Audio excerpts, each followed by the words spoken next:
along with her. Normally, her familiar would have followed her in death. She and Leo had agreed to make the sacrifice so that I could have someone to mentor me. My mother sure as jellybeans wasn't going to do it. She'd done her best to raise me outside of the world of witchcraft. Nevertheless, the necromancy spell Nan had used had left Leo's orange and black fur with a dreadlock kind of vibe, crooked whiskers, a tail bent like a coat hanger, and a left eye that bulged out just a bit.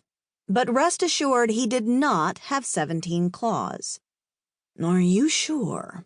1, 2, 3. I sure hoped that Dr. Jameson returned my phone call soon. Something went wrong, Beetle exclaimed in frustration, pulling my attention back around to where it should be. He lifted those round spectacles off his nose to glare at the cash register. I peered over his shoulder to see what problem could have occurred, but I hadn't seen what button he'd hit to erase the discounted price. Something went wrong, my dear Raven. Raven, help the poor man. I love him, you know.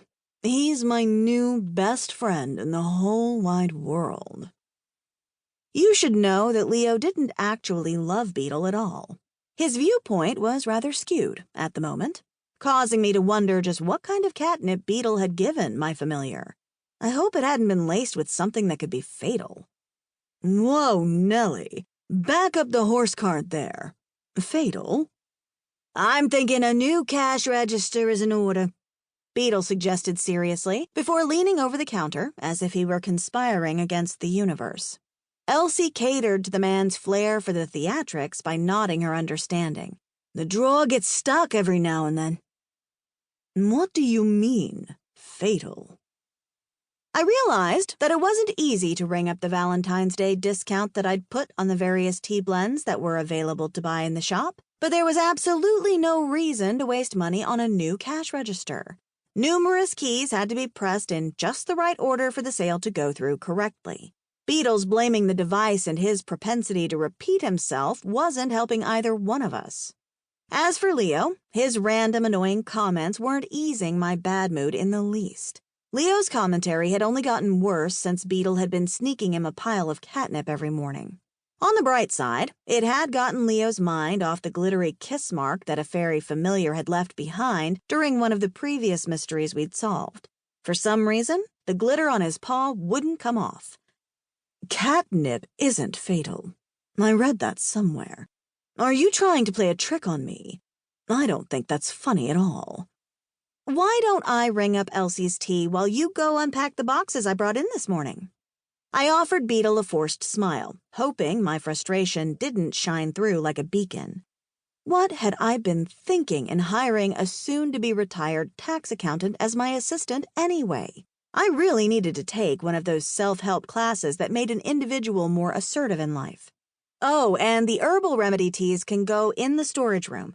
Di Ferruzzo mentioned she'd be by later this morning for her personalized order. Please don't mix them up. Beetle's frown at being diverted to another project was evident when his weathered features turned downward and his white bushy eyebrows made a rather large V. It was a long story, but he sorta hired himself after spotting the sign I'd taped to the glass door seeking part-time help. He'd been so excited in finding something to do to keep him busy after retirement that I hadn't been able to say no to his rather forceful proposition. I don't know why. You say no to me all the time. As it stood, Beetle came into the tea shop for around 2 hours every morning before walking the 2 blocks to his own office, where he was in the process of closing his financial advisor and tax services firm. Trust me, his time with me was a very long 2 hours. Doesn't Beetle have the best hair? It's like a big white fluffy cotton ball. I wonder what it feels like. I guess now would be a good time to tell you that Beetle resembled the mad scientist from Back to the Future.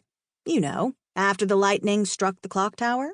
All that was needed to complete the ensemble was a lab coat instead of the gray cardigan sweaters and colorful ties he seemed to favor. I wasn't that desperate for sales. Yet. Elsie, thank you for being so patient, I greeted as I took Beetle's place behind the cash register. It felt great to be in my regular spot when dealing with a customer. I took her items and